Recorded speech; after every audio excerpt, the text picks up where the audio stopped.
I thought Star Wars was a dead franchise. I was like, fuck the ninth movie. It's dead. Yeah, fuck it. It's done. Dead.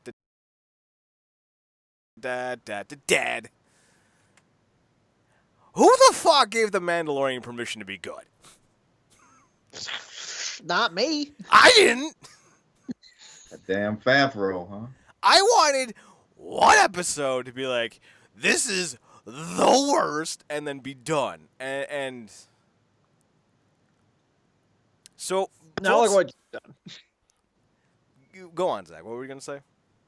I said, now look what you've done. Now we have to give the Disney Plus more attention. I, honest to God, thought this show was gonna be crap.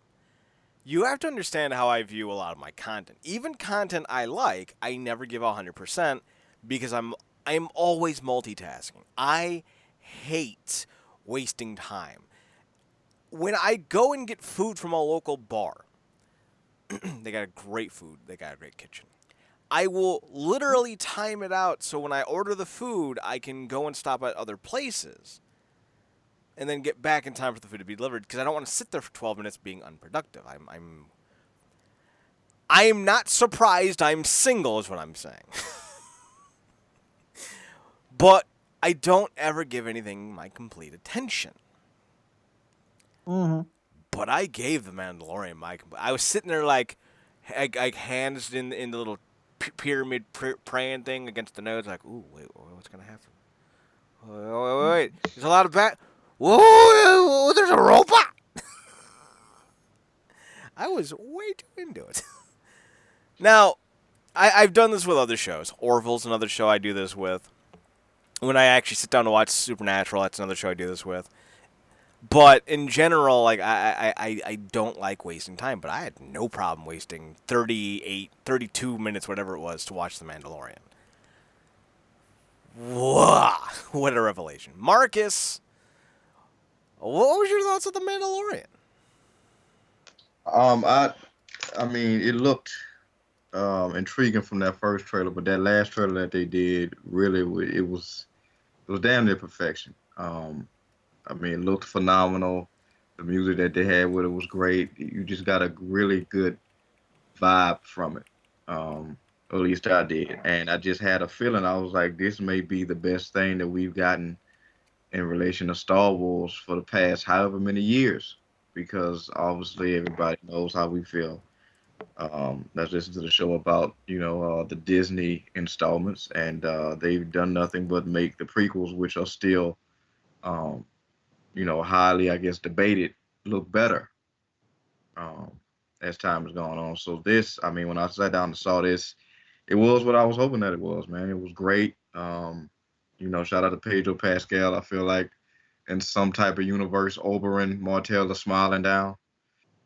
Yeah, it kind of also kind of gave me some Dread vibes as well, just because of that, that whole I'm not taking this thing off, this helmet off swag and all that. Yup. And a nice Western vibe to it. Like I said, the shots, the cinematography, everything was so crisp, and you felt it, like, because obviously this is after Return of the Jedi, when the Empire got taken down. So it's just be able to be detached from that, and to be able, for me personally, be able to get into this world, something affiliated with it that's not the Jedi. I really appreciated that. So, and the whole bounty hunter thing is cool as well. And you got great characters. You had freaking Apollo Creed in there and stuff like that. And, Carl Weathers.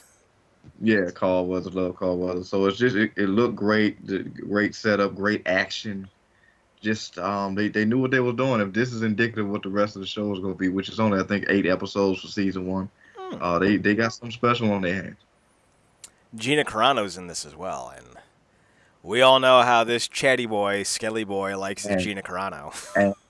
And the lovely Ming-Na Wen, who was in one of Chad's all-time favorite movie scenes ever. Ah, yes! I don't recognize the name, but you bring up the scene, and I instantly remember. I'm trying to remember the start of the line. Hang on. For you, the day I entered your village, it was the greatest day of your life. but for me, it was Thursday. I will always rep that man till my dying breath because he literally, and I do not mean this to be a joke, literally was dying on the set of that movie. And he wanted to do it for his sons because his sons loved this game so much.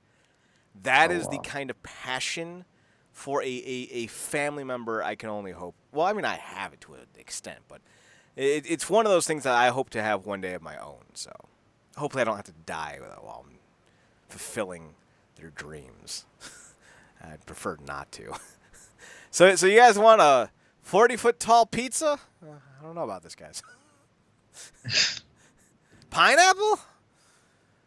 Mother must have cheated. All right.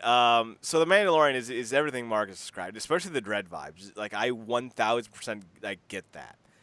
But he also kind of has Batman vibes. Did anyone else get that too? Like when that little teal alien dude was looking at all the carbonite frozen guys. Yeah. Loved it. And he's just like, I guess I'm not making it home for Life Day. And then all of a sudden the camera pulls back and there he is standing there. Guess not. Where are you? Here. I guess I'm not making it back for that Life Day celebration. Hey, guess not. Where's the discs? This one's gonna be done face to face. What's the digits? I only have the last 4. You only have his age. I don't know why it's Christian Bale now, but roll with it. It's a thing. It's happening. Get on board. Pedro Pascal. That's who it is, right? Pedro Pascal. Yeah. Okay. I wanted to make sure I didn't fuck up his name. I saw his face. Pedro Pascal is a master of the voice. Because in the 3 most prominent roles that I've seen him in Game of Thrones, where he's whatever his first name, Martell, the Viper, not the apex sexual predator, but the other Viper. Then he's in Kingsman 2, Electric Boogaloo, and now he's in this. And in each thing that I've seen him in, he's got a distinctly different voice. It's accents, my friends. It's a talent I don't have. I have it. It's just not nearly as good. Unlike Tom Hardy, who just makes up random voices off the top of his head. And do you think that gives you power over me? Eyes, lungs, pancreas. Who the hell is this guy? It would be very painful for you. You will just have to imagine the fire. Still, I am still impressed and still gobsmacked over the drastic tonal shift of that great line where he's like, you merely adopted the darkness. I was born into it, molded by it. I didn't see the light until I was a grown man, and then it was blinding. Why? We were having a conversation, goddammit. Can I get 2 donuts, a large coffee, and a sausage sandwich? Hostile much? Zach, what was your initial impressions on The Mandalorian? As I fuck my voice my up initial impressions were the thing that I dug, and I like that we all kind of got different vibes from the whole thing. I could see the dread, I could see the Batman, but to me the thing that I kind of dug was the old Western feel. Yeah, exactly. He was very much the man with no name. He didn't even have a name. He didn't. He's just the Mandalorian. Well, he does have a name, though. But we just don't know it yet. Pedro Pascal ruined that in an interview. It's like, Jidzia, it's a Star Wars name. It's just consonants and vowels slammed together. Yes. It's like an orgy of nonsensical sounds. Mm-hmm. But from the very beginning of the episode, when he walks into the saloon and just goes up to the bar and just waits, for the riffraff to catch up to him. Beats the shit out of him without saying a single word. And he goes over to the blue teal guys. Just shows him I like the puck. Yes. The bounty puck. Just shows him the puck, and he just sits there. It's like he finally says, I can either bring you in warm or I can bring you in cold. It's like, all right, here we go. I'm good. I'm good for the next 30 minutes. Also, did not expect this to just be like 40 minutes long. Right? Yeah, I think we also need to give like a quick shout out to whoever the actor was that played that blue alien, because he played off of the Mandalorian so well. When he put that down, he was like, "Is that me? Is that me?" I have money, I have credits, I could order us a vehicle. I've told you all this because what was that? Oh God, how did he phrase it? I told you I could charter us a ship. I can pay you, How much are they paying you? Stone cold silence. Welcome to my house on Christmas.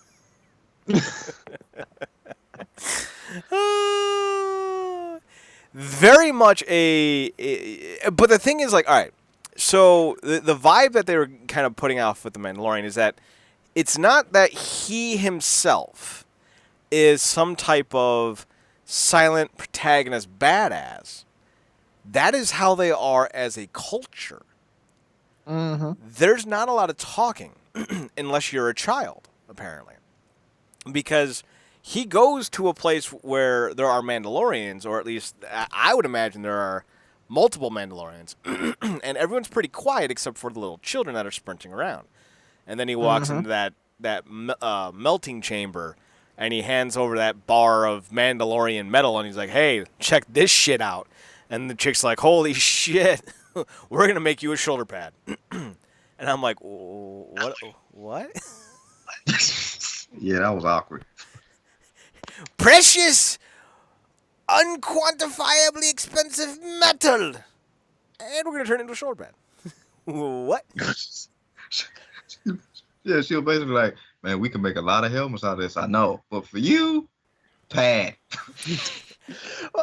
Well, I feel like his helmet is already made of that same metal, because it looks the same. Yes, they all have a similar helmet, but it's different. And what did you think of when you saw that each helmet is the same but different? Because I thought of something specifically off the top of my head. Well, what I know, the thing that popped into my mind when I saw the metal forger, when I saw her helmet, I was like, that's I guess I never put together before, but that's a very Spartan-esque helmet. I thought very Thor-like, but yes. Yeah. But my first thought was luchadors. Ooh. They all have masks, but they all have variants. Mm-hmm. And even the Mandalorian and Boba Fett, the more well-known Mandalorian, have variants. Boba Fett had a antenna, and his was green with a bit of a smackling of purple and yellow, while this Mandalorian is purple and silver like a goddamn Silver Age Beetleborg. Yeah! If his name is Beetleborg, I am going to lose my mind. I know it's not. Yeah, cool. I guess me, it kind of loosely reminds me of like Power Rangers, like variants of different colors in the helmets and stuff. Yep. Yep. I could see that too. Or like Beetleborgs. This show will always rep the Beetleborgs, because they're 3 average kids that went inside a haunted mansion. That song is legit. Big bad Mandalorians. Big bad Mandalorians. So the premiere episode was fantastic. So he goes to pick up this blue dude. And the blue dude's like, "I guess I'm not going home for Life Day." And the Mandalorian's like, "I guess not." And then he throws him into the carbonite maker. Now, that's the one gripe I had. He throws him into this little open chamber, and he turns him into a carbonite statue. But That shit would turn the Mandalorian into a carbonite statue too, because it goes out. It's gas. He's standing right there. Whatever. I mean, I can see that. It's like you can't tell me that you have the same exact thing from Cloud City in that giant pit that the Claw has to pull out in this little rundown century-old ship. Yeah, the ship is older, or at least it's implied older than the equipment on Cloud City. The Cloud City of Bespin, actually, Zach. It's not Cloud City, it's Bespin. I used to be a big old Star Wars nerd before they killed the extended universe. I miss those days. I got so much action. The planet is Bespin, but the thing they were on was Cloud City. Yeah, it's the Cloud City of Bespin. It's like saying Parma Heights. If you just say Parma, it's a completely different thing. Shaklaki. I digress. By the by, what an impractical use of having a defense where you have to have a dual-seated pilot. Who came up with that nonsense? Like that's dumb. Those two-seaters on they big dumb. Oh, on Bespin, those things. They big dumb. Yeah, they big dumb. Like what? Are you just supposed to wave at the guy next to you? Hey, can you go left? Got to pick up milk from the big-tittied alien. We will not mention the big-titted alien. Oh, we will always mention the big-titted alien and Luke's propensity for the big titties. Aliens. So the Mandalorian picks up the blue dude and he flies off. He almost gets eaten by a giant sea creature. Oh no! He delivers him and all of his other bitch boy nerd boys, and the guy's like, "Hey, what's up? Good job. I can only pay you in this liquid currency. It's like a jellyfish currency. Like if you listen to it, you can hear like the sloshing of the currency." And I was like, "That is weird. I am uncomfortable." And then he's like, he tries at first to pay him in Imperial credits. Well, it still spends like money. And Mandalorian's like, all right, listen the fuck up, Apollo. You may have been hit in the head like 90,000 times in one movie, and you may have like severe CTE, but that shit's no longer currency. And then Carl Weathers like, my bad, here's some jellyfish. And he's like, all right, yeah. And then he's like, all right, I need more because I'm bored, man. He's like, all right, well, I got this big old bad kind of pickup. So bad I got to give you fucking, vibranium or what was that shit from Avatar? Unobtainium? I got to give you unobtainium because it's unobtainable. Oh, okay. You mean the shit that my people had? Yeah, dude. He's like, all right, I guess. Whatever. Who's the target? I don't know. You got to go see this dude. All right, I guess I'll go melt this shit down. Wait, what do you mean melt it down? So he gets the shoulder pad from the money that he was literally given. Like, literally, his payment for the mission was melted down into a shoulder pad. I'm not going to get over that. That's so big dumb. But don't worry. There will be more. There's going to be more armor to come because that was the first payment. Yes. Next, you'll get knee pads. Possibly even a toe pad. Oh, shit. Steel toe boots, motherfuckers. Now you can perform construction work at a moderate rate. So he goes to see this other guy. And he's all like, and this is where he actually gets the Mandalorian medal. And the guy's like, hey, look at these thin as fuck stormtroopers. They are so malnourished. Did anyone else notice how tiny these stormtroopers were? Yes, but I appreciate that because I'm just like, these aren't actual stormtroopers. These are just some schmucks that found stormtrooper armor and are using it to look cool. I dig it. No. Dig it. They are stormtroopers. Are they? Yes.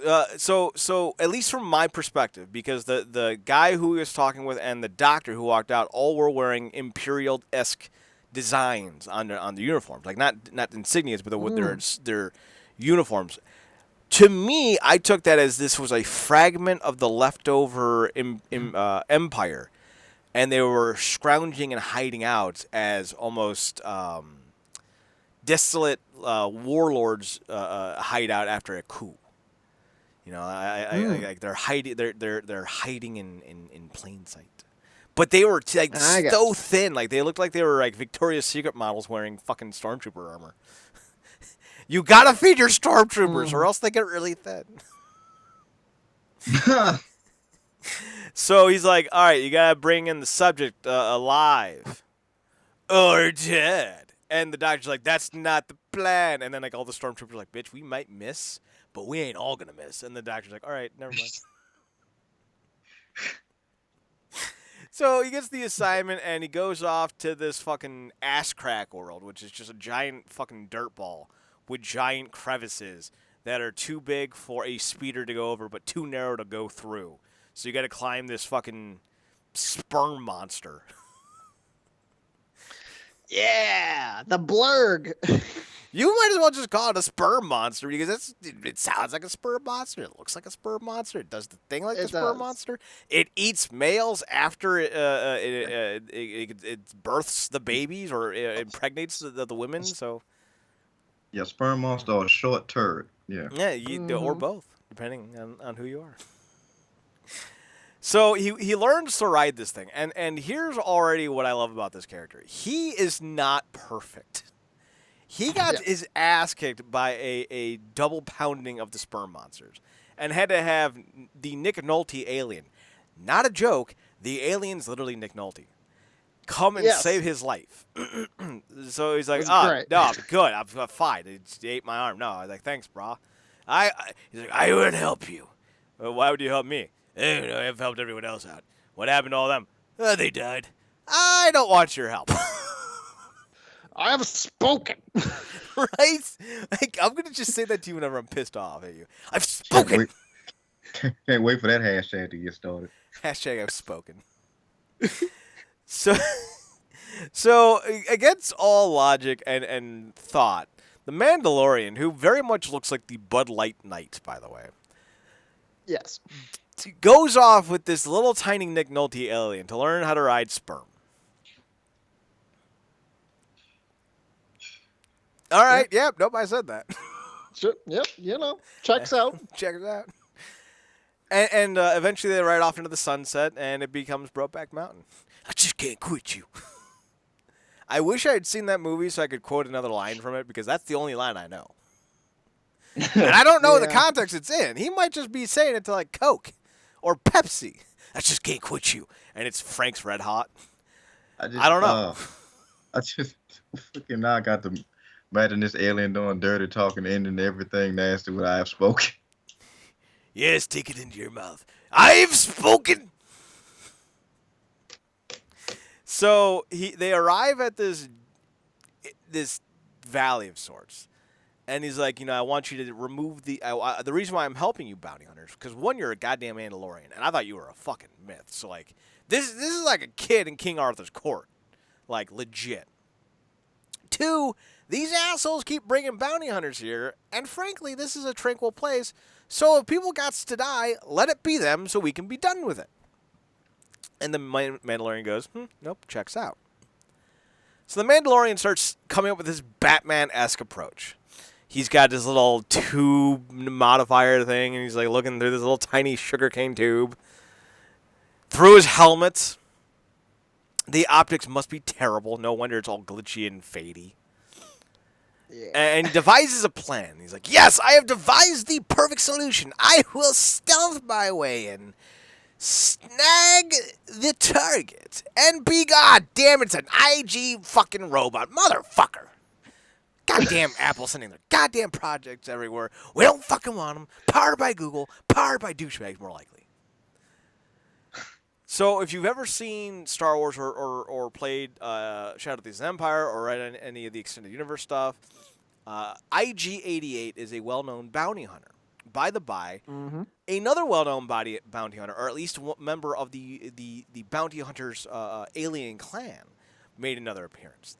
Bosk! The lizard bounty hunter, who looks like he talks like this. Darth Vader. Was Bosk in there?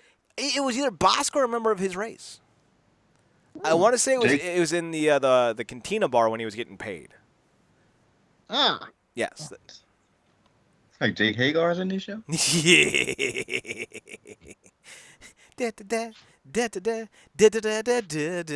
Excuse me, sir. Can I have some milk? Or maybe some licorice? Fuck off, Jake Hagar. Fight someone who's not a 40-year-old dad bod fucker. His fights are so goddamn pathetic. Throw Greg Hardy and Jake Hagar into a fight. Let's just see what happens. It'll be awful. I'll love it. So, this IG robot shows up. It's not IG-88 because in the extended universe, Dengar kills him. Dengar There you go, Dengar. What's up? There you go, Dengar. Oh, it's even better than you think because Dengar kills him, saving I think she was 18-year-old prostitute who I was 10 or 11 or 12. I think I was 12 reading this book. And it's Tales of the Bounty Hunters. And Dengar explains in quite graphic detail about this young, voluptuous prostitute's nipples. And I'm fucking 12, oh, I guess I'll reread that page again. No reason. But yeah, he ends up offing IG-88, if I remember correctly. And he ends up saving Boba Fett. They stroll in the desert and they find the Starlight Pit, and Boba Fett's like, hey, what's up, Dengar? Remember all those times I tried to kill you? And Dengar's like, I look like an old nun in a headdress. Yeah, I remember, bitch. You want to help me out of this? Fine. So yeah, Boba Fett actually survives Return of the Jedi. Yeah. Fun facts! We got him. So, this IG robot starts dropping bitches. And the Mandalorian's like, motherfucker! There goes the element of surprise.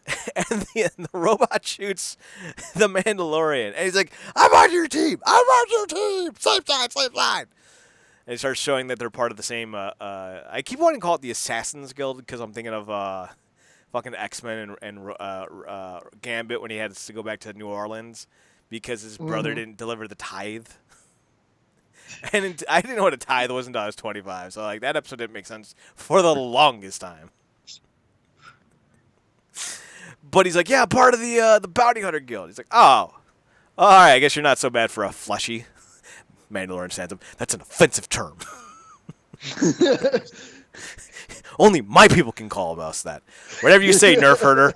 Oh, so you one of those racist bitches. It's my mission. I'm the leader. Mandalorian, attitude reflect leadership. Attitude reflect programming, Captain. So this IG robot starts dropping bitches, and then the Mandalorian gets fucking cornered.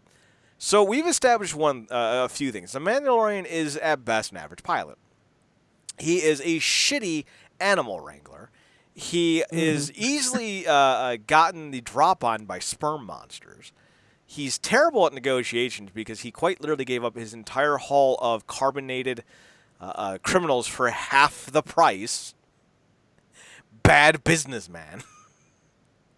But the one thing he does the big good is killing bitches. Oh, he's so good. So the IG robot is just this he's a goddamn food chopper of cutlery when it comes to just shooting bitches. But he's a very quick robot. I will instigate my self-destruct method system. Don't do that. And then 5 seconds later, all right, I think we're gonna need to shoot ourselves, shoot our way out. Initiating self-destruct. Will you stop that? and it was great humor, but it wasn't intended to be delivered that way. Like we see it, especially in Marvel films. The Thor will be like, you take the little one. What? You're literally fighting for the universe's existence, motherfucker. Have a little bit of, excitement in your voice. The Mandalorian was being quite funny, but not intentionally funny. It was the robot's incessant need to self-destruct before he's kidnapped, which was the hilarity, and the Mandalorian was just reacting to it rationally. Would you stop? I am right here. Don't do it. Cause the scene, I mean, obviously it's like, okay, this is an 8 episode thing. Clearly, this has to end another way. But the way the scene was done, like you literally was like, holy crap, they might not make it out of this. Because the way they shot it, it was on what was the movie with Antonio Banderas when he had the weapons in his guitar case? Was it Desperado? Desperado. Well, there's a few. Yeah, like that. Desperado, the Mexican. Yeah, because he had called like his friends or brothers or whatever, and they came down to the wire.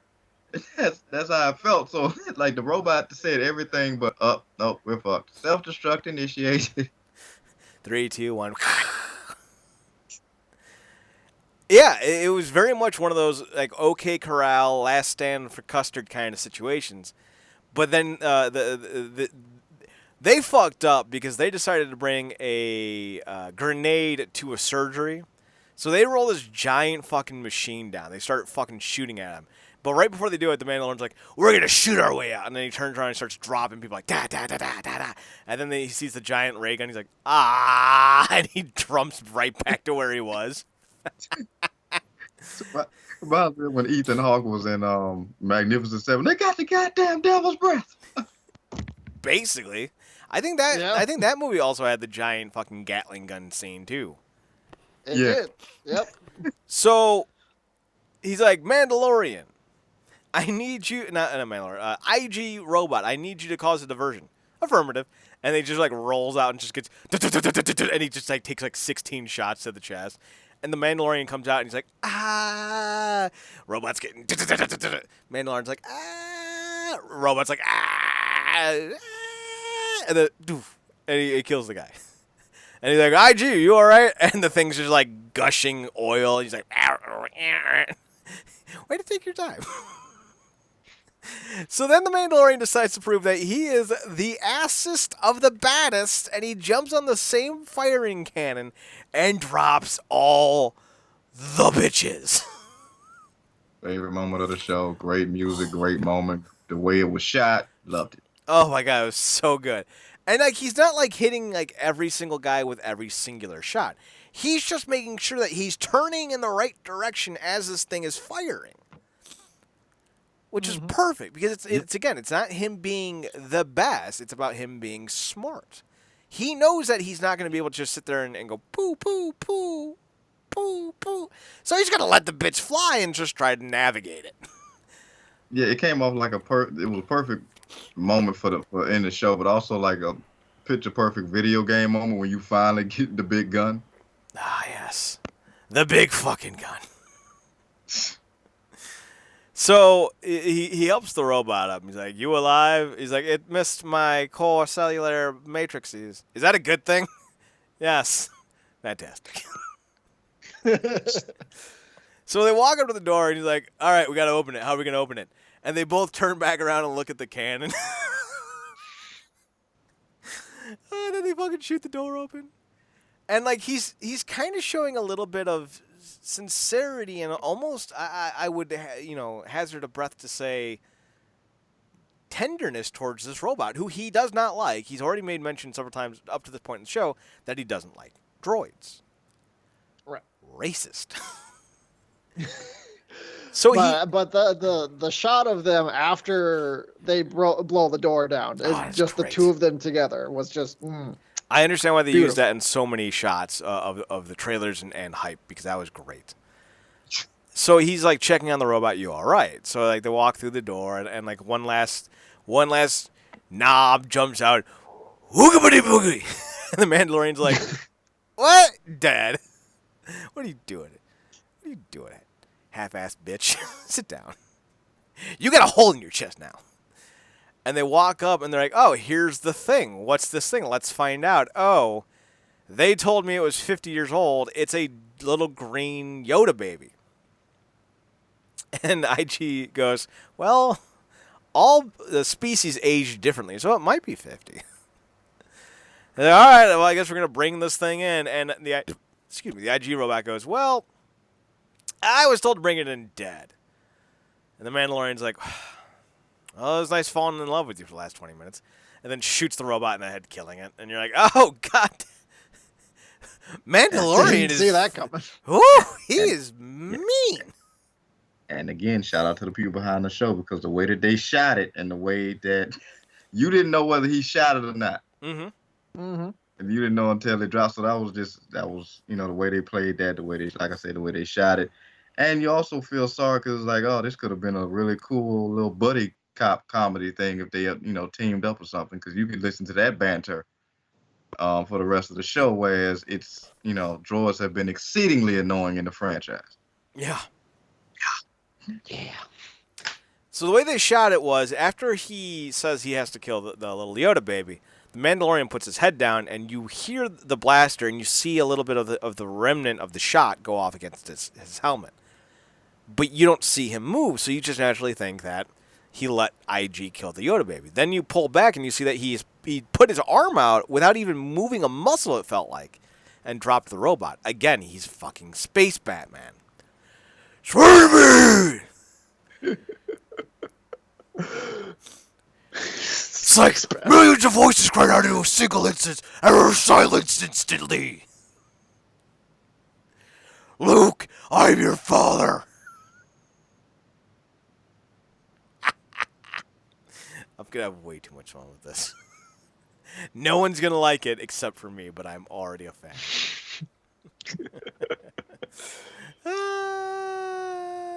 So he then walks up and he swear to God, he did the coochie coo to the baby.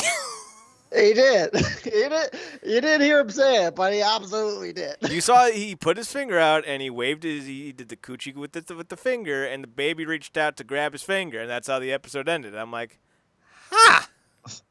Like, are they about to do the ET thing? No. Yoda baby phone home.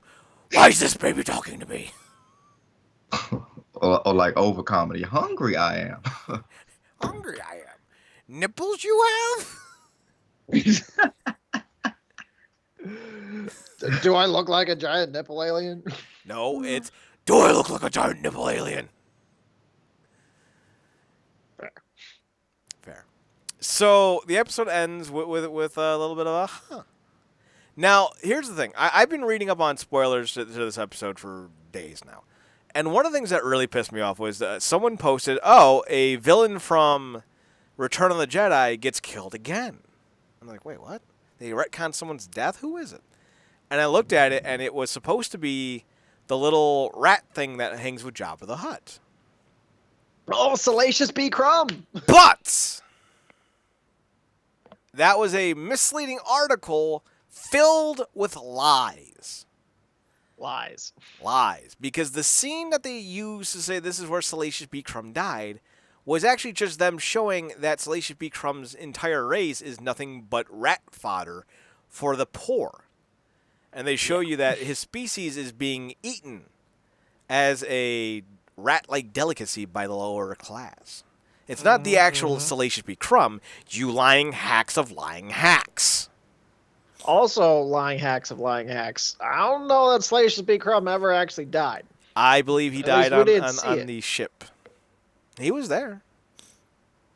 Well, I guess they did blow up the Listen, sand ship. So you're not if you're letting the blue-titted beauty prosty aliens die, you're letting Salacious B. Crumb die. Like you're not gonna let that thing survive while all the sexy honeys go up in smoke. No. That's true. No, Leia may only wanted to be the only female in the original saga, but no. We're not letting the beautiful honeys die. That's rule number 1. Especially with Lando and Han leading this mission. And Luke, the perpetual virgin. No, they're taking the prostitutes with them. If they're taking anyone. Han's like, Luke, get the prostitutes. We only have enough room for the droids. Han's like, take the prostitutes, Luke. They will return to me with my home. I have chores for these whores. Well, no, he doesn't, because they're not robotic. Because we all know that Lando Calrissian only fucks robots. Thanks, sure. Solo. A Star Wars disaster. This was Star Wars done right, though. Mandalorian is A+. Mwah!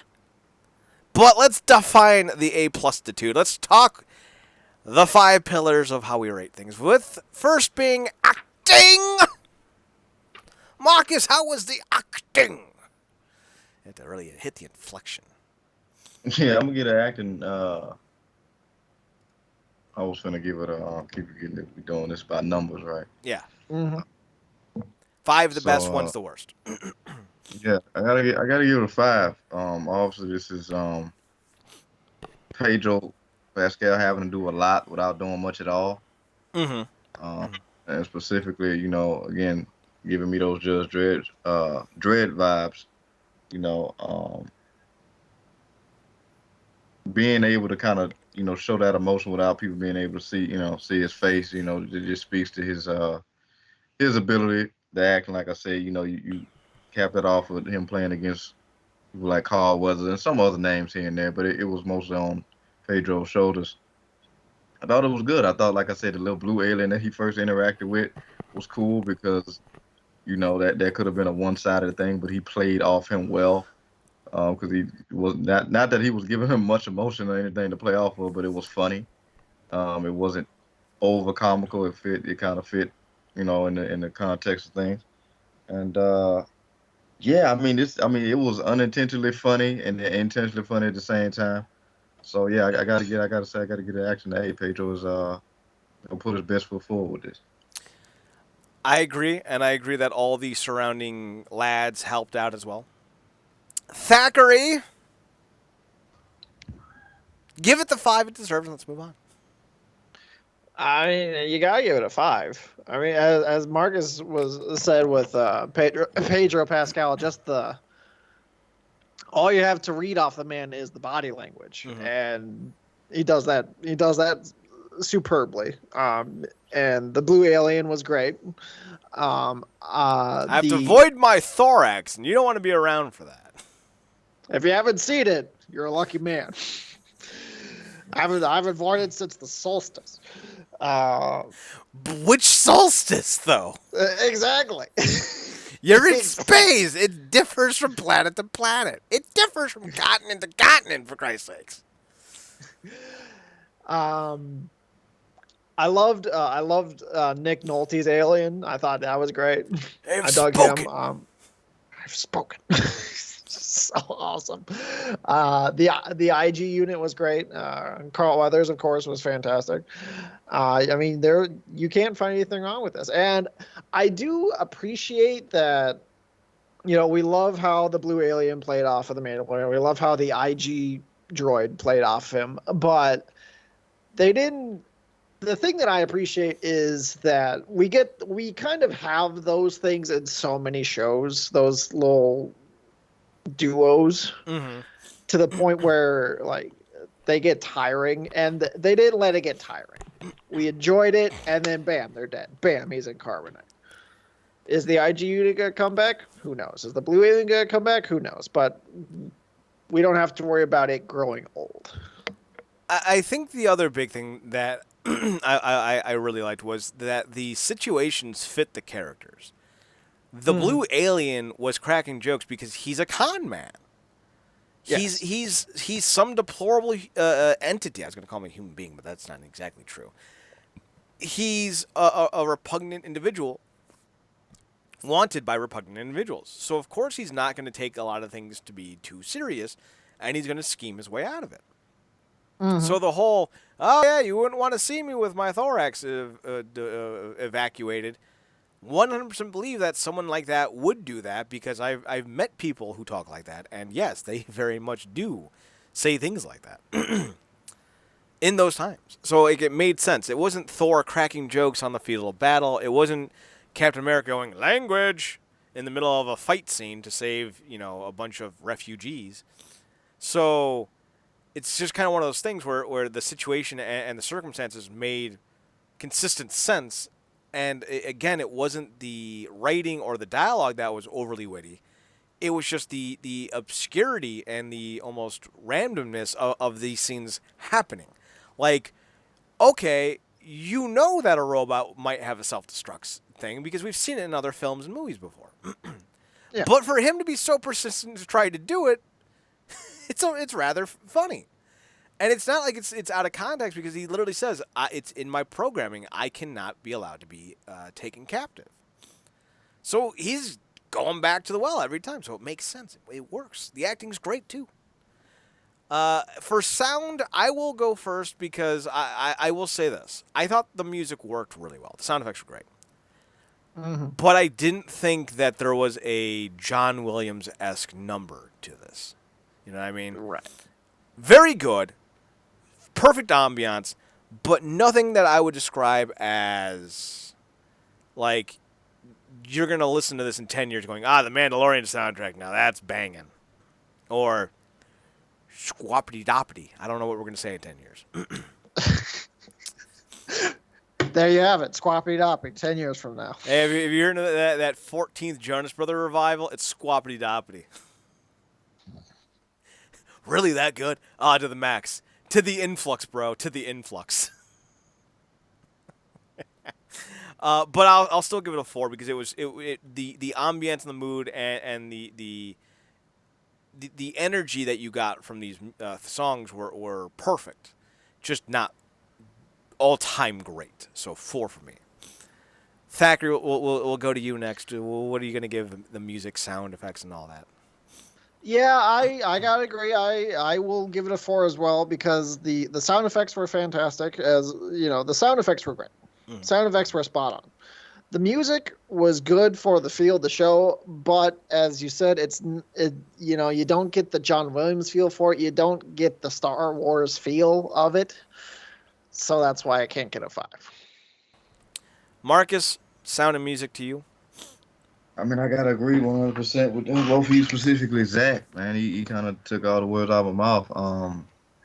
Because I've I guess seen some people be annoyed by certain things when it's come to also the Arrowverse shows that we watch. But I've always been the guy that's liked when characters have had their individual themes when they show up, like Malcolm Merlin, his theme. So, Prometheus had his like. So, like Zach said, while, the show has, great sound effects and great music that fit the scene, specifically when the Mandalorian got on that big gun and it came off like this very heroic moment. It just felt great. There's not necessarily that theme that's hitting yet that's stuck. So, I got to give it a 4 as well. It still works. Like the music still sets the mood. You're just not going to be going on YouTube to listen to the theme. Yeah, that's what it is. So production is up, and I will say this. There are what I like to call classic Star Wars transitions. And they never make any sense. Like, you'll have, like, the Mandalorians looking over the Stardew Valley. And the music's like, da, da, da, da, da, da. And then all of a sudden it'll go, and like this space segue will start as a little dot and will expand out to take over the scene, and it'll be a transition, and you're now on a spaceship. And you're like, what? Where did that come from? Or like, it'll be like pulled down randomly. It's like, what? And they're dumb, and they're stupid, and they don't make any sense. But they're Star Wars. They are. Like, the one that always comes to my mind is after in New Hope, after Obi-Wan shows up and chases out the Tusken Raiders, they carry 3PO away, and as his torso comes up, the screen splits. And as a kid, I was always like, did 3PO get cut in half? What happened? There's one that really stands out to me in Empire where they're hiding in the... I think it was they were hiding in the asteroid field, but the scene was set up in Dagobah. And then all of a sudden, it just hard transitions to the Star Destroyer shooting asteroids. And I'm like, what a jarring juxtaposition. I'm fucking 7. I don't even know what juxtaposition means. I'm just sitting there like, whoa, what a jarring juxtaposition. Yeah, it's funny, too, because I think they used, like I said, the reason why I like that last trailer that they did before the show came out, because they used a certain thing, and I really like that, but I don't think they put that in this episode. I don't know if they're going to use it in certain scenes or whatever. I guess he has a theme. I don't know if it's an overall show theme or just his, but yeah, like you said, that John Williams epicness and maybe it's coming. We don't know, Mm-hmm. but yeah, I mean, like you said, it's not taken away from them. They got everything great, like you said, the music that goes with it, because there's nothing worse than the epic scene with bad music attached to it. Yeah. Thanks, Thor Ragnarok. So the scene changing is just like out of the movies. So I think that's a fantastic thing to do. And this show must have cost $100 million. I'm not being facetious with that estimation, because not everything here is practical effects. You can't like. I don't know about you, but I haven't seen a sperm monster in the wild in like 10 years. Right? So like that's a CGI thing. I think we hunted them too much. Are you saying that we beat them into extinction? Yes. So the special effects were fantastic. The practical effects were amazing. The set pieces, the suits, all that was fan-fucking-tastic. Then you add in the Star Wars-esque jump cuts. 5. Like, the transitional shots in the movies and in the show are big dumb, but I love that big dumb. I love everything about it. You know, it's very Star Wars. It's one of those things that made Star Wars so authentic, was those like random ass like, we're gonna do it like a tic-tac-toe board. Like, why? George Lucas, because fucking why not? That's why. So I'm giving it a 5 on production. Marcus, production value, suits, editing, CGI. Oh, What do you give on this? come on, man, I got to give it a 5, dry humping a 6. Yeah, I mean, it's so much. Like you said, the budget was not spared here, and the amount of, not because it's easy to throw money at something, but you could tell a lot of care went into this as well. You know, with like I said, the shots and things, like you said, the transitions that remind you of the good films and things like that. Just the detail with a lot of, like you said, the armor and this, that, and the third. He did just a lot of the practical stuff, man. I mean, we know it takes sometimes, specifically depending on the alien that's in this in these shows. Like, you watch the Orville, I can only imagine how long you know what is it? Not Brutus. What is the Mortis? married Bortus. couple? Yeah, Mortis and his husband, how long those actors are in those chairs for, right? So, the attention to detail like that, and yeah, I mean, just looking at this show, like I said, even in the last trailer, it looked phenomenal. But then when you see it, it's a show you can actually get immersed into. And the only thing that may have felt off at times was, it's kind of hard to make, something real and something CGI rendered look like it's actually in the same scene together, no matter how you render it to look at each other. I mean, at best, that's a nitpick. So, yeah, I mean, it's a 5, like I said. And they did a great job keeping things to a minimum that would cause that kind of conflict. Like when the Mandalorian's riding the sperm monster, they're only shooting it from like the thighs up. You're not seeing him actually on the monster. That's just that's great directing. So I appreciated that. Zachary, give the production a 5 like a good boy. You gotta give it a 5. They only used special effects when it was necessary. They used practical effects when they could, and both of them looked fantastic. The set designs were very, they were very Star Wars. Everything looked like, the architecture looked very much like something that you have seen in a Star Wars movie. It kept it in the universe, and not in the same way that the new movies are doing, where it's just, oh, this is the exact same thing that we already got in the previous movie, but shittier. It has the same vibe to it, but it's set in a different place. So it's like, so it feels authentic without feeling like you're just copying it. Oh, wait. Are you saying trying to remake the original trilogy into woke trilogies is a bad idea? Oh. My bad. Little bit. Let's talk writing. Zach, we'll start with you. This is dialogue, plot lines, all that good nonsense. What are we giving the writing, good sir? I'm going to give it a 5. The setup and the basic premise, it's a story that's not, it's not completely original. The bounty hunter has to find something. It's not something that he quite expects, and now he has to make a choice. Bet you it wasn't the Yoda baby. That's true. The Yoda baby completely just blew everyone out of the water. Freaking Yoda baby. But we get to see what repercussions happen with that choice, what this baby is all about, and on a more in-depth level, just the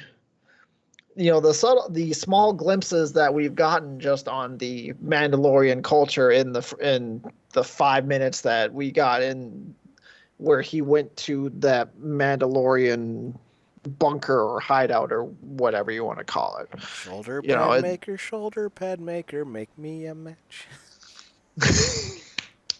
Exactly. So it's those subtle things, and the Nick Nolte alien, you could read into so many different things with him and with everyone else.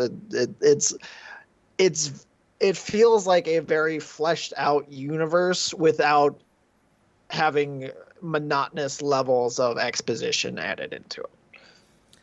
Marcus, thoughts on the writing? Yeah, I dug it. Got to give it a 5 as well. I mean, it's not with so much lore that's been established, erased, reestablished, convoluted, all to hell, and then just murked. It's very hard to take a lot of that and pick out bits and pieces, and then do something that's different, but still within the same setting of that. So you kind of have to nourish, fans like you and Zach who know like all these things, like the callbacks of aliens and past movies, this and the third. While at the same time not feel like you're cutting off new fans by not knowing that history. And I think they did a real good job with establishing this show.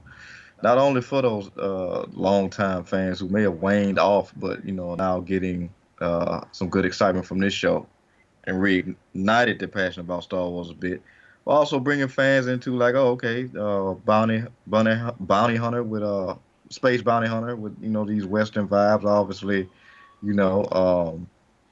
this guy's not as simple as he may seem. It's lore behind this particular brand of bounty hunters, this, that, and the third. Now, obviously, you could be completely lost. It's gonna go completely over your head about the Yoda baby. But at best, you can be like, oh, you found a little cute little, Namekian. For some people who just completely they just associate green with Namekian. So, yeah, I think they did a really good job with extending their hand to old fans, or patting the old hands on the back while reaching their hand out to new fans, and that's not always the easiest to do, because some people don't have the talent. They just be like, look, read the damn books and get caught up with us. Just what it is, So, 5, like I said, it's some good stuff. They did enough to establish this as an episode in itself while leaving enough mystery to keep you coming back for the rest of the season. So. This show definitely cannot stand on its own in terms of context. Because if you've never seen a Star Wars thing in your life, you're not going to know anything that's going on. What are these dudes in the white? What's the Yoda baby? Why is this giant sperm monster so important? This is big dumb. But if you've seen anything, literally anything involving Star Wars, you will have some type of context. So while it's not an immediate jump in on its own, it's not hard. You don't need to watch all 11 movies or 12 movies, and you don't need to watch the 14 animated episodes of the Clone Saga, or you don't need to know the difference between the Clone Saga and the Clone Wars, or the Clone Wars TV show and the Clone Wars movie. And no, just watch the original trilogy, and you don't even need to watch all of it. Just watch Return of the Jedi, and you're good. And so that, in my opinion, is a very good median. There is backstory for the old fans, and it's not stuff you desperately need to know to understand this plot. You don't need to know what the stormtroopers are. They played a minor scene. You know that the Mandalorian exists and that he's a big bad booty daddy. He can kick a lot of booty, and there's this little tiny green baby that's 50 years old. Boom, you're now aware. And I think that takes a very finicky and a very not finicky, but a very finesse type of a hand to craft such an elegant story like that. So I'm gonna give it a 5 as well. Now we go to enjoyability. Marcus, how did you enjoy this beast?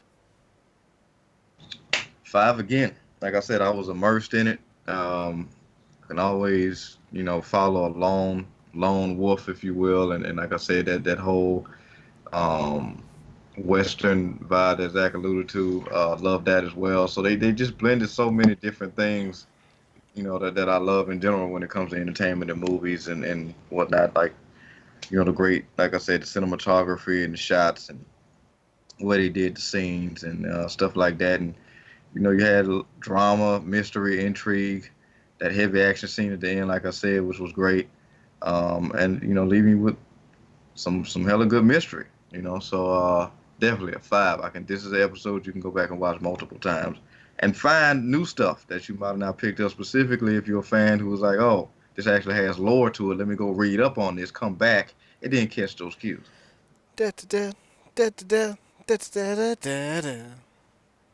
Zach, enjoyability. Enjoyability. After with everything else, I gotta give it a 5. Who knows what the hell the rest of the season is gonna entail. But the premiere starts off really strong. It starts off, complete.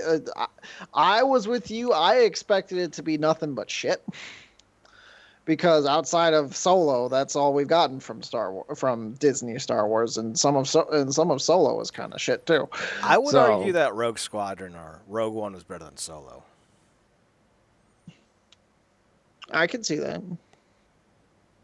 I mean, it's got the what's his name? With the Forrest Whitaker. Forrest Whitaker. Yeah. That right there makes it better than Solo. But yeah, I was rather impressed by this first episode of The Mandalorian, and I will be tuning in next time. Same time, same Mandalorian channel. I too am giving it a 5. It was a hell of a great pilot episode. I understand the hype around this now, and let's see where we go later on down the road. So that's a 24 out of 25 for the premiere pilot episode. That's 96%. That is one of our highest rated things ever. The only thing that Can't ever wait gets for them to fuck it up. Right? The only thing that ever gets that high of rating is propane and propane accessories. So let's talk about something that I don't have much hype for. Harley Quinn's animated series. So basically, this is an entire cartoon about Harley Quinn saying fuck a lot. Poison Ivy being this grandiose point of perspective. And Harley Quinn getting together a group of really terrible villains, but Clayface is there, and Clayface is a really good villain. What is this even about? Clayface gets no respect, man. Like, he's so good. The music, oh, God, he's so good. Marcus, we'll start with you because I thought the trailer sucked, and I don't need to go into too much detail as to why. But Zach's going to be the one that I think we're all hanging on with bated breath because he's the Batman dude. So, Marcus, let's start with you. Thoughts on the Harley Quinn DC Universe animated original trailer? Mildly intrigued. When I saw the trailer, I kind of asking myself, I'm like, did they kind of, like, did the people behind this work also closely with the, production and directing and all that behind the movie? Because it came off like with a lot of similar vibes. This woman is now breaking off from her abusive, whether it be physically or mentally Joker guy, and now sparring off on her own to set her own pace and all that. A lot of similar vibes with that. But yeah, I mean, like you said, it's a lot of cursing. But it does have the intrigue of being like almost brave and the bold in terms of we getting some comedy with characters that we wouldn't normally see in that comedic vein. Mm-hmm. But because it's so heavily around her, I think that might be where the divide is for me because I might be more interested in seeing those characters like a more funnier league of villains, if you will, or Ministry of Evil, whatever they want to do. I know I just jumped to a complete wrestling reference there, but um, might be more interested in that as opposed to being dictated by her. But we'll see. Maybe they'll bring some different vibes to her that make it all work. But I think I was more intrigued by for some reason, the teaser than I was this trailer. Yeah, I feel you. I do. This was not a strong trailer. I like Kaylee Cuoco's voice for Harley Quinn. I thought she's doing a fine job. But I feel like this is being made to satiate that same Birds of Prey, Harley Quinn, and the immaculate resignation of quality control of movies, or whatever the fuck it's called. And it's supposed to be like the same kind of stupid type of entity, only in animated form. It's like, whatever. The movie's going to be shit. This show's is going to be shit, whatever. Zach, you are the Bat Fiend. Mm-hmm. Mm-hmm. Thoughts on the trailer? So I've said multiple times that I've never cared about Harley Quinn. The only time I ever cared about Harley Quinn was really the animated series, where Paul Dini introduced her to the world as one of Joker, just a Joker henchman, which very much it was he kind of took from the Adam West Batman TV show, because each time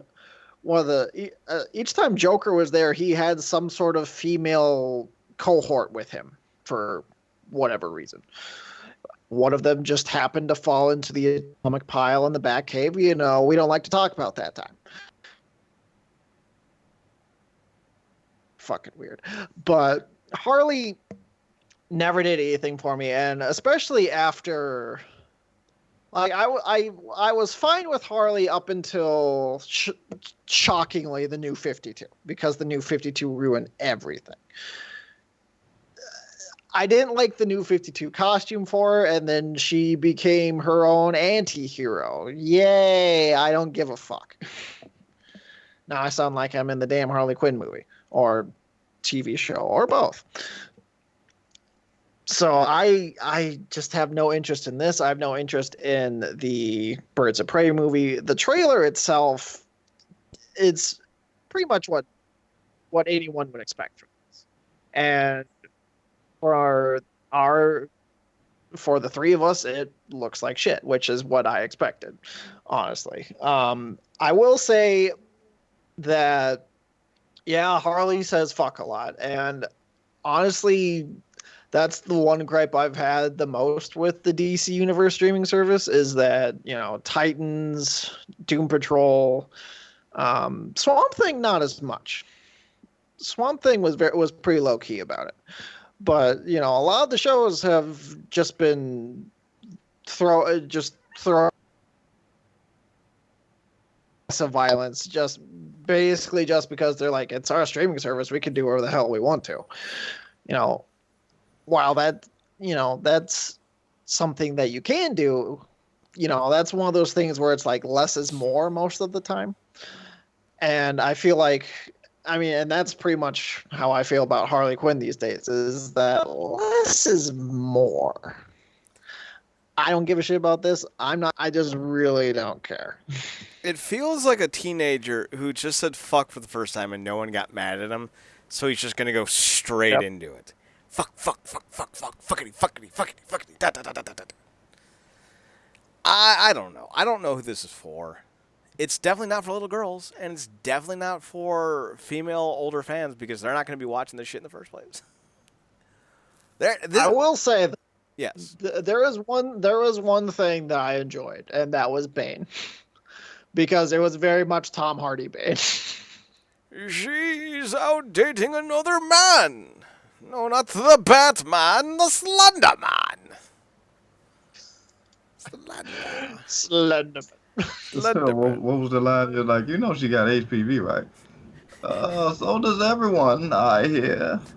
One, they don't. Bad Bane for spreading lies, and yeah, that was a weird thing to bring up. Like, don't destigmatize HPV. It should be stigmatized. It's a deadly, dangerous disease. It gives you cancer. You don't want to make that normal. Agendas in cartoons are weird. So, that being said. Oh, the Legion of Dildo line from Poison Ivy. That was just top-notch writing there, guys. Right? Oh, ha, because Poison Ivy's a lesbian, apparently.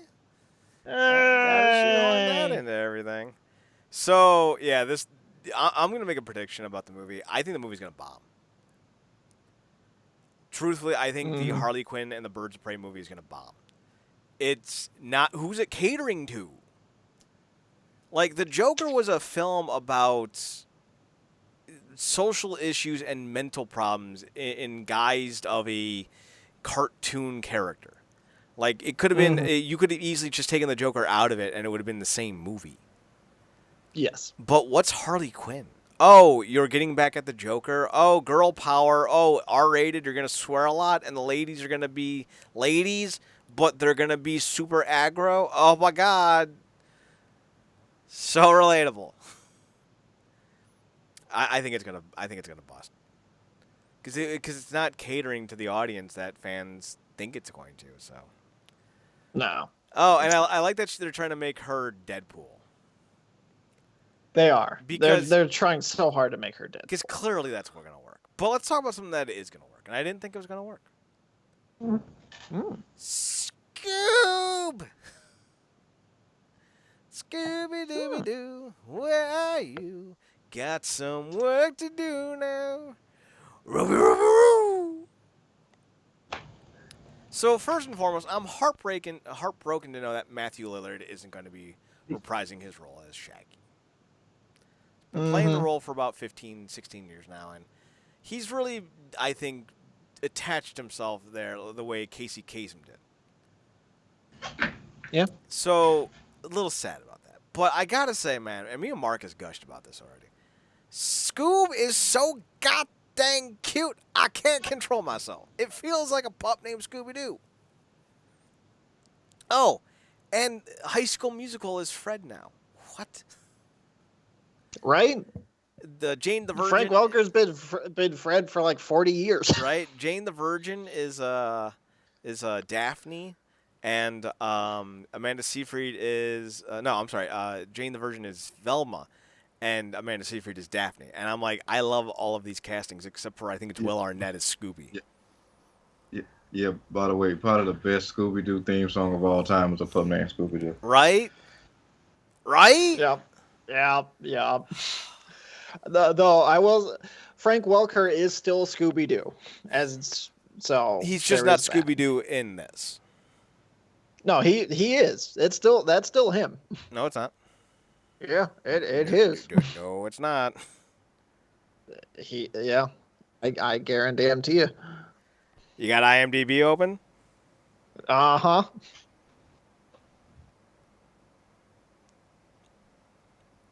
Yeah, Scooby-Doo voice, Frank Welker. Oh, Will Forte is playing Shaggy. All right, fuck you, whatever. You're wrong. Yes, Will Forte is the problem here. I thought Will Forte was playing Scoob. No. Whatever. You're still an ass. But yes, I agree. Should still be Matthew Lillard. They're going younger. I feel like this is going to be like a college age kind of grouping of the crew. Mm-hmm. So like it'll be interesting to see how they play with that. But whatever. Like I thought the trailer was fantastic. I have no idea what's going on other than Scoob and Shaggy are like the best boy and dog love story ever. But like other than that, I don't need to know anything. Like they found each other at a beach, and then the guy's like, "Is this your dog? I need to take it to the pound." No, this is definitely my dog. Thank you, Reggie. Like, oh God, the feels. Shaggy saved Scoob, and now Scoob's just gonna be his loyal little buddy. Marcus, thoughts on the trailer? It's just adorably nostalgic is the best two words to describe it, man. Yeah, I mean, bringing back the guy that is for Scoob all these years, phenomenal job. Even though it's a different voice actor for Shaggy, still got some of that 70s vibe, specifically more when he was grown and they went on a ship that you heard it more. I like the sound of the crew's voices as well. Look like they're going to be giving them more confidence to Velma, which I like, while balancing that out with the intelligence as well. I mean, because she's basically the one that solves all the damn mysteries. So that or leads it up until the point where somebody, I figured it out, that whole thing. So that's cool. Like you said, it's not much to go on besides the fact that Scoob and Shaq got kidnapped, but I mean, got to leave some to the imagination. Can't give everything away in these trailers. They played up what they needed to play up. The animation looks really good. And it's just cool to see this back. I don't think I've even tuned into anything in the Scooby-Doo realm since the pup named Scooby-Doo. And times here and there where I've gone back and watched the films. So it's cool to see it back, man. This has been another property that's really held up over the years. They've really gotten a lot of mileage out of this property, and hopefully this film, takes it to another level. But yeah, it was just nostalgic, and I fell in love with it, when I saw it. So, So the WWE's done some stuff with Scooby-Doo, and Supernatural did some stuff with Scooby-Doo. So the IP's been pretty fresh the last 5 years or so, but the WWE stuff is terrible. The Supernatural stuff is amazing. Yeah, and there's been a Scooby-Doo show going on just